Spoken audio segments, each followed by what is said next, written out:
Got a sensor fault code? Before you swap it out, check this list. First, dirt, oil, or corrosion can affect any sensor. A simple clean might fix the issue. Then, wiring and connectors. Broken wires, loose plugs, or poor grounding can throw false readings.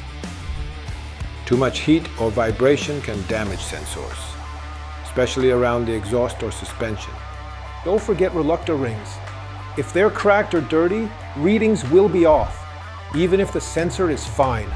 Still not fixed? Check voltage supply, software, or even the ECU. Rare, but not impossible. Bottom line, not all sensor faults mean a bad sensor.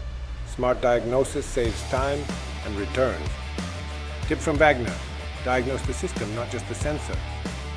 No guesswork, no shortcuts. Simply scan the product's QR code to access all the essential fitting information you need for professional, precise, and reliable results when you need them. Follow us for more Wagner real-world diagnostic tips. Like, subscribe, and share this video with a fellow tech.